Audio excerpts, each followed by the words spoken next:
नमस्कार सभी बच्चों को। कैसे हो आप सब? उम्मीद करते हैं आप सब ठीक ठाक होंगे। जैसा कि आप सभी जानते हैं कि कक्षा छठी का जो हाल फिलहाल में हाफ ईयरली एग्ज़ाम हुआ है मैथमेटिक्स का, उसका सॉल्यूशन आज हम करेंगे। तो सबसे पहले हम क्वेश्चन नंबर 1 देखते हैं। Which of the following is not equal to 16। नीचे जो 4 ऑप्शन दिए गए हैं आपको, ए, बी, सी और ये डी। इन 4 ऑप्शन में से ऐसा कौन सा ऑप्शन है जो सोल्व करने पर 16 के बराबर नहीं होगा? देखिए, इन चारों के चारों ऑप्शन में आपको ब्रैकेट दिखाई दे रही है और बोडमास रूल ये कहता है कि जब भी सबसे पहले आपको ब्रैकेट दिखाई देती है तो आप उस ब्रैकेट को ही हल करोगे। ब्रैकेट को हल करोगे, ब्रैकेट के बाद ऑफ होगा तो और हल करोगे, और ऑफ के बाद डिवीजन, डिवीजन के बाद मल्टीप्लाई, मल्टीप्लाई के बाद एडिशन, एडिशन के बाद सब्ट्रैक्शन। तो देखिए, सबसे पहले 12 प्लस में 6 माइनस 2, यानी कि ब्रैकेट को जब आप सोल्व करोगे तो ब्रैकेट में क्या है, 6 माइनस 2, यानी कि 6 में से 2 गए, कितने बचे, 4। तो 12 प्लस में 4 किसके इक्वल हुआ, 16। ये तो 16 के बराबर है, तो ये ऑप्शन तो नहीं हो सकता। ऑप्शन नंबर सेकंड कहता है कि 12 माइनस 9। तो सबसे पहले ब्रैकेट सोल्व करोगे तो 12 में से 9 गया 3, और 3 प्लस में 13, यानी कि ये भी 16 के बराबर आ गया। नेक्स्ट ऑप्शन देखते हैं, 2 प्लस 4, 2 प्लस 4 6, और 6 प्लस 8 14। ये किसके इक्वल आया, 14। ये 16 के बराबर नहीं है, तो हमारा जो ऑप्शन होगा वो राइट होगा, सी। चलो डी ऑप्शन भी देख लेते हैं। 20 माइनस 4 माइनस 0। इसका मतलब ब्रैकेट को सोल्व करोगे कि 4 में से 0 घटा, यानी कि 4 में से कुछ घटा ही नहीं, तो 4 ही। 20 माइनस 4, तो 20 में से 4 गया, ये भी किसके इक्वल आया, 16। तो इसका मतलब हमारा जो ऑप्शन सही है वो ऑप्शन नंबर सी। ठीक है, चलिए क्वेश्चन नंबर सेकंड देखते हैं। सेकंड क्वेश्चन कहता है कि कंप्लीट द पैटर्न। नीचे जो आपको जो पैटर्न दिखाई दे रहा है, 2, 2 के बाद 7, फिर आपको बताना है यहाँ पर संख्या क्या आएगी, फिर क्या आएगा, उसके बाद 22, 27। तो ये पैटर्न बनेगा, और इसमें जो दो संख्याएं यहाँ पर जो आएंगी वो नीचे ऑप्शन में दी गई है, आपको ढूंढनी है कि वो संख्याएं कौन सी होंगी। देखिए, मान लीजिए आप अपने गैस लगाओ, तो ऑप्शन नंबर ए अगर सही हुआ तो यहाँ पर अगर हम 2 पुट करेंगे तो ये सीरीज कुछ इस प्रकार से बनेगी, 2, 2 के बाद 7, फिर 2, फिर 7, 22, फिर 27। तो इस सीरीज को आप देखोगे तो इसमें कोई पैटर्न नहीं बना। पैटर्न का मतलब कोई किसी प्रकार का डिफरेंस का पैटर्न नहीं है, कोई मल्टीप्लाई या डिवाइड, किसी कोई प्रकार का इसमें पैटर्न फिट नहीं बैठता है, इसलिए ऑप्शन नंबर ए तो नहीं हो सकता। फिर उसके बाद हम चलेंगे ऑप्शन नंबर सेकंड पे। जैसे हम ऑप्शन नंबर सेकंड को इसके अंदर पुट करके देखते हैं तो कुछ सीरीज हमारी इस प्रकार बनेगी, 2, 7, 7 के बाद 12, 12 के बाद 17, 17 के बाद 22, 27। जैसा कि आप देख पा रहे होंगे कि 2, 2 के बाद कितना है, 7, तो 2 में कितना ऐड किया, 7 मिला, 5।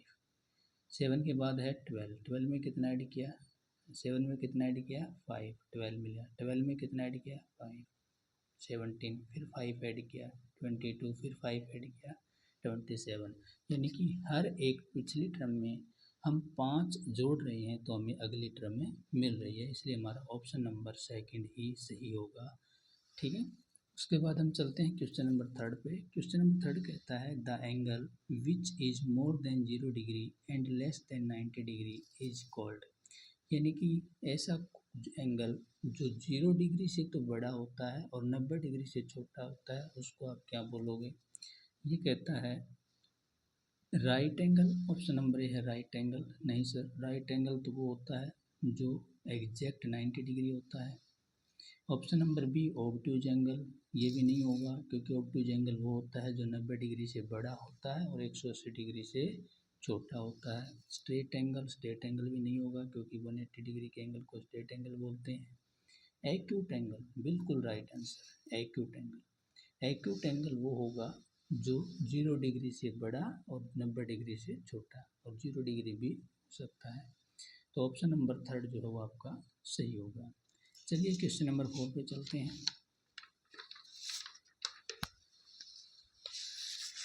क्वेश्चन नंबर 4 कहता है कि from the option given below Find the smallest value to fill in the blanks so that 4 to 8 is divisible by 3। ये कहता है कि 4 to 8 यहाँ पर मैं कौन सा डिजिट लिखूं ताकि ये जो नंबर बनेगा वो 3 से कंप्लीट डिवाइड होगा। देखिए 4 ऑप्शन दिए हैं। अब आपको रूल पता होना चाहिए डिविजिबिलिटी रूल 3 का कि 3 से संख्या कोई भी कब भाग जाती है। 3 से कोई भी संख्या तभी भाग जाती है जब उसके सभी डिजिट का सम 3 से क्या होता है, डिवाइड होता है। तो यानी कि हमें सबसे पहले क्या देखना पड़ेगा, नंबर के डिजिट का सम। तो नंबर के डिजिट का सम करोगे तो 8 2 4, 8 और 2 10, 10 और 4 14। अब 14 में इन 4 ऑप्शन में से ऐसा कौन सा ऑप्शन है जिसको हम जोड़ें और वो 3 से डिवाइड हो जाए, तो वही हमारा आंसर होगा। देखिए पहला ऑप्शन है 1, तो 14 में 1 जोड़ोगे यानी कि यहाँ पर अगर 1 होगा तो 14 और 1 कितने हुए, 15। अब 15 किससे डिवाइड होता है, 3 से, तो इसका मतलब करेक्ट आंसर हमारा 1 ही होगा। हमें फोर्थ ऑप्शन चेक करने की ज़रूरत नहीं है। बाकी अगर देखना चाहो देख सकते हो, जैसे 2 जोड़ोगे तो 16 है, सम होगा, 3 से डिवाइड नहीं होगा। 3 रखोगे तो ये 17 होगा, नहीं डिवाइड होगा। 5 रखोगे 19 होगा, 3 से डिवाइड नहीं होगा। तो ऑप्शन नंबर 1 ही हमारा क्या होगा, सही होगा। Question number 5, find the twin primes. Twin primes जिसको हिंदी में जुड़वा अभाज्य बोलते हैं। ट्विन प्राइम्स क्या होते हैं, देखिए जैसा कि नाम से ही पता है प्राइम, यानी कि दो नंबर जो प्राइम तो होंगे लेकिन ट्विन प्राइम। अब ऐसे कोई भी दो नंबर जिनका अगर हम डिफरेंस निकालें, जिनका हम अंतर निकालें और वो अंतर अगर 2 के बराबर आ जाए तो उन दोनों प्राइम नंबर को हम ट्विन प्राइम कहेंगे। तो देखिए ऑप्शन नंबर 1 जो है 17 23, क्या इन दोनों का जो डिफरेंस 2 है, बिल्कुल भी नहीं है, तो ये ऑप्शन हमारा नहीं हो सकता। दूसरा ऑप्शन 5 और 11, क्या दोनों का डिफरेंस 2 है, बिल्कुल भी नहीं है, तो ये भी ट्विन प्राइम नहीं हो सकता। ऑप्शन नंबर सी 7 और 9, सर डिफरेंस तो 2 है लेकिन 9 प्राइम नंबर नहीं है, तो ये ऑप्शन भी नहीं हो सकता। डी ऑप्शन 17 और 19, दोनों का डिफरेंस देखोगे कितना है, 2, दोनों के दोनों प्राइम नंबर भी हैं, तो ये हो गया हमारे ट्विन प्राइम। ठीक है, उसके बाद हम चलेंगे क्वेश्चन नंबर 6 के ऊपर। क्वेश्चन नंबर 6 क्या कहता है, the angle which is more than 180 degree and less than 360 degree is called. पीछे हम क्वेश्चन में जब ऑप्शन कर रहे थे तो उसमें बताया भी था कि जो एंगल 180 डिग्री से बड़ा होता है, 360 डिग्री से छोटा होता है। कहने का मतलब ये हुआ कि ऐसा कोण जो 180 और 360 डिग्री के बीच होता है उसको हम बोलते हैं रिफ्लेक्स एंगल। क्या बोलते हैं, reflex angle. Question number 7, which branch of mathematics study pattern in whole numbers. यानी कि मैथ की ऐसी कौन सी शाखा है जो पूर्ण संख्याओं में पैटर्न का अध्ययन कराती है। पूर्ण संख्या यानी होल नंबर में पैटर्न का अध्ययन कराती है, तो वो है हमारी नंबर थ्योरी। क्या है भाई, नंबर थ्योरी। ठीक है, उसके बाद हम चलते हैं क्वेश्चन नंबर 8 पे। क्वेश्चन नंबर 8 कहता है कि 1 3 6 10 15, इसके बाद कौन सी संख्याएं आएंगी। ठीक है, और ये जो संख्याएं दे रखी हैं ये कैसे संख्याएं होंगी, स्क्वायर नंबर होंगे, ट्रायंगुलर नंबर होंगे, हेक्सागोनल नंबर होंगे या क्यूब्स नंबर होंगे, ये देखना है। देखिए 1 3 6, इनके बीच में गैप देखते हैं। 1 के बाद 3 आया, कितने का गैप है, 2 का। 3 के बाद 6 आया, 3 का। फिर 6 के बाद 10 आया, 4 का। और 10 के बाद 15 आया, 5 का। तो अगला जो नंबर आएगा वो 6 का गैप आएगा, यानी कि तुम्हें पता चल गया यहाँ पर 21 आएगा। और जब इस प्रकार यानी कि एक कंटिन्यूस जो गैप आता है लगातार 1 2 3 4 5 6, तो ये जो नंबर होते हैं इनको हम क्या बोलते हैं, ट्रायंगुलर नंबर। ठीक है, उसके बाद question number 9, what is a line segment. देखिए लाइन तो वो होती है जिसको हम दोनों एंड पॉइंट से इनफाइनाइट रूप से, मतलब दोनों तरफ से बढ़ा सकते हैं, राइट साइड से भी और लेफ्ट साइड से भी। लेकिन जो लाइन सेगमेंट होता है वो एक लाइन का ही क्या होता है, पार्ट होता है। मान लीजिए मैंने इस लाइन में से एक टुकड़ा काट लिया जिसका नाम है ए और बी। तो आप देख पा रहे होंगे कि ए दोनों के दोनों, ए पॉइंट और बी पॉइंट, ये दोनों के दोनों जो एंड पॉइंट हैं वो किसके एंड पॉइंट हैं? वो एक लाइन सेगमेंट के एंड पॉइंट हैं। तो आपका ऑप्शन नंबर ए सही होगा, a part of a line with two end a points. ठीक है, उसके बाद क्वेश्चन नंबर 10 पे हम चलते हैं। तो क्वेश्चन नंबर 10 है, which number is the Kaprekar constant for 4 digit number. ठीक है, which number is the Kaprekar constant for 4 digit number, यानी कि कैप्रेकर कॉन्स्टेंट कौन सा होता है, आप सभी को पता है 6174। Question number 11, which method is use to arrange number for smallest to largest, यानी कि जब हम छोटी संख्या से बड़ी संख्या की ओर बढ़ते हैं, यानी कि सबसे पहले छोटी संख्या, फिर उससे बड़ी, फिर उससे बड़ी, फिर उससे बड़ी, इस प्रकार जब हम चलते हैं तो उन नंबर को हम क्या बोलते हैं, उन नंबर्स को हम बोलते हैं, उस ऑर्डर को बोलते हैं असेंडिंग ऑर्डर, बढ़ता हुआ क्रम। ठीक है, उसके बाद क्वेश्चन नंबर 12 के ऊपर, क्वेश्चन नंबर 12 कहता है, find the next 2 terms of 2, 4, 6, 8, 10, कि इसके बाद अगली 2 टर्म कौन से आएंगे। देखिए कैसे नंबर दे रखे हैं, इवन, 2 के बाद 4, 4 के बाद 6, 6 के बाद 8, 8 के बाद 10, 10 के बाद 10 में 2 ऐड करोगे तो क्या आएगा 12, और 12 में 2 ऐड करोगे तो क्या आएगा 14। ठीक है, तो ऑप्शन नंबर डी राइट हो जाएगा। क्वेश्चन नंबर 13 कहता है, observe the pattern and complete the following. Observe यानी कि पैटर्न को ध्यान से देखिएगा और इसको पूरा कीजिएगा। तो यही इसमें है, डिफरेंस देखते हैं। देखो 1 और 4 कितने का डिफरेंस, 3 का, 4 9 कितने का, 5 का, 9 16 कितने का, 7 का, 16 15 25 9 का। तो आप देख पा रहे 3 के बाद 5 का डिफरेंस, 5 के बाद 7 का डिफरेंस, 7 के बाद 9 का डिफरेंस, तो 9 के बाद कितने का डिफरेंस होना चाहिए, 11 का। तो यानी कि 25 में जब आप 11 जोड़ोगे तो आपका ऑप्शन नंबर 36 आंसर आ जाएगा। ठीक है, उसके बाद चलते हैं क्वेश्चन नंबर 14।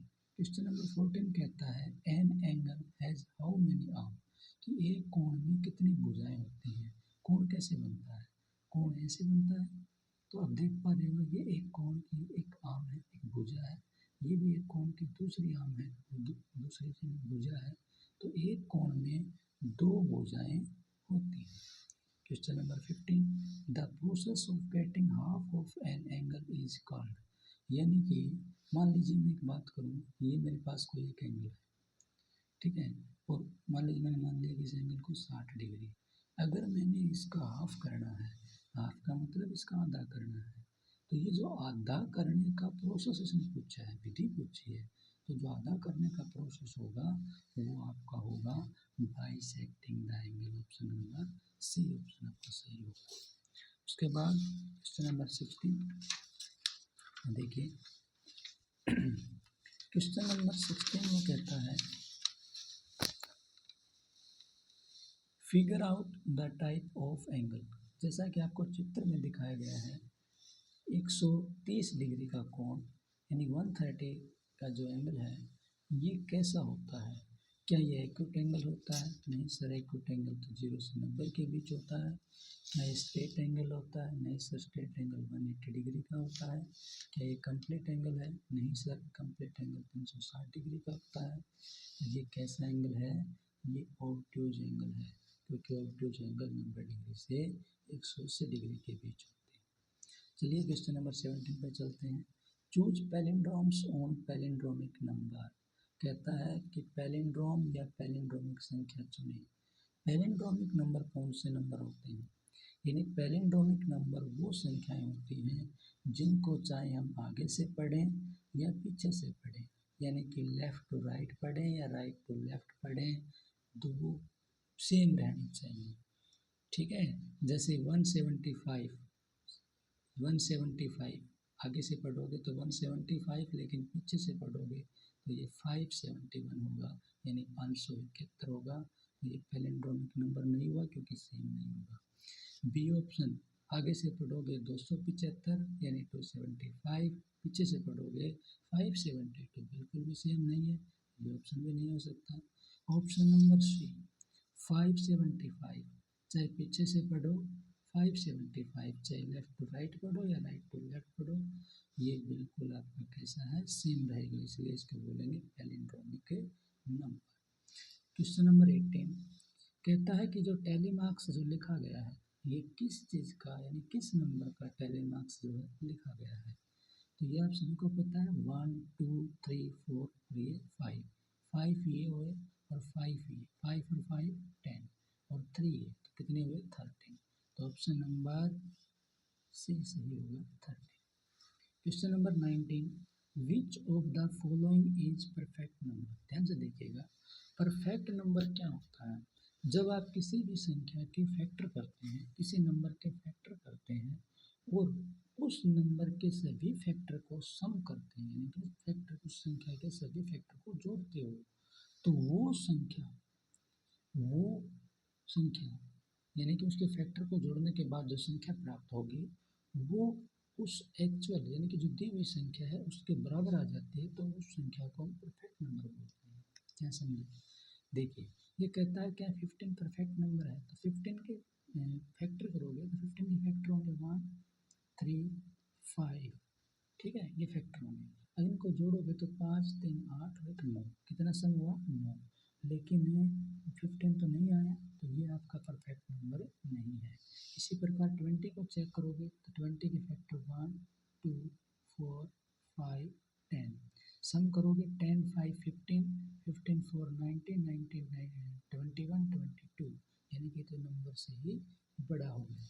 उसके बाद ऑप्शन नंबर सी के ऊपर चलोगे 28, देखिए फैक्टर करोगे 1 2 4 7 और 14, यही फैक्टर बनेंगे। इनका सम निकालोगे तो देखिए 14 और 7 21, 21 और 4 25, 25 और 2 27 और 1 28, यानी कि इसके फैक्टर का सम कितना आया 28 और नंबर भी क्या है 28, इसका मतलब एक ऐसा नंबर है perfect number. Question number 20 which of the following is divisible by 4।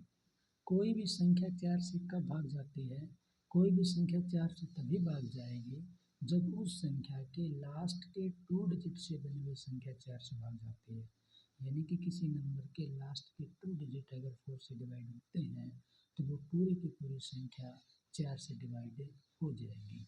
देखिए ऑप्शन नंबर ए 36, हमें पूरा नंबर देखने की जरूरत नहीं है, लास्ट के 2 डिजिट देखने हैं, तो 36, क्या 36 4 से डिवाइड होता है, बिल्कुल होता है, तो ये पूरी की पूरी संख्या 4 से डिवाइड हो जाएगी, तो ऑप्शन नंबर हमारा ये सही होगा, बाकी देखने की जरूरत ही नहीं है। क्वेश्चन नंबर 21 क्वेश्चन कहता है sum of all the angle of a triangle is. किसी भी ट्रायंगल के चाहे वो त्रिभुज कैसी भी हो उसके तीनों कोणों का योग अंत है, यानी कि इंटीरियर एंगल, तीनों कोणों का योग हमेशा 180 डिग्री होता है। Question number 22 the 1/4 part of ₹1 is 25 पैसे, यानी कि 1 रुपये का अगर हम 1/4 निकालें, यानी 1 रुपये के यदि हम 1/4 करें तो वो 25 पैसे के इक्वल होगा। देखते हैं, देखिए 1 रुपये, पहले इसके अगर पैसे बनाओगे तो 1 रुपये में कितने पैसे होते हैं 100 पैसे होते हैं, और इसका 1/4 यानी 1/4 निकालोगे तो 4 से डिवाइड करोगे 25 पे डिवाइड हो जाएगा, तो कितना आया 25 पैसे, इसका मतलब ये बात तो बिल्कुल सही है, तो आपका हो जाएगा ठीक है। उसके बाद चलते हैं क्वेश्चन नंबर 23। क्वेश्चन नंबर 23 कहता है 1/2 kg weight is less than 1/3 weight. 1/2 यानी कि देखिए मैंने जब आपको फ्रैक्शन पढ़ाया तब समझाया था कि यदि आपके पास कोई कंप्लीट चीज़ है, कोई एक वन चीज़ है, ठीक है, वन थिंग है, जब इस एक चीज़ को आप एक तो 2 भागों में डिवाइड करो और एक उसी चीज़ को आप 3 भागों में डिवाइड करो, या ऐसे समझोगे, मान लीजिए आपके पास एक चॉकलेट है, उस चॉकलेट को एक तो आप 2 बच्चों में डिवाइड करो और एक उसी चॉकलेट को आप 3 बच्चों में डिवाइड करो, तो किसको हिस्सा बड़ा मिलेगा, तो आप कहोगे सर इसको हिस्सा बड़ा मिलेगा। ये वाला पार्ट जो है 1/2 बड़ा होगा, 1/3 छोटा होगा। लेकिन ये तो कहता है कि 1/2 kg weight is less than 1/3 weight. तो ये आपका क्या है, फॉल्स। ठीक है। उसके बाद question number 24, the value of 19/5 as a decimal is 3.8। कहता है कि जब आप 19 को 5 से डिवाइड करोगे तो इसकी डेसिमल वैल्यू 3.8 होगी। देखिए करके देखते हैं। 5 की टेबल पढ़ोगे, 5 3 जा 15, 19 - 15 4।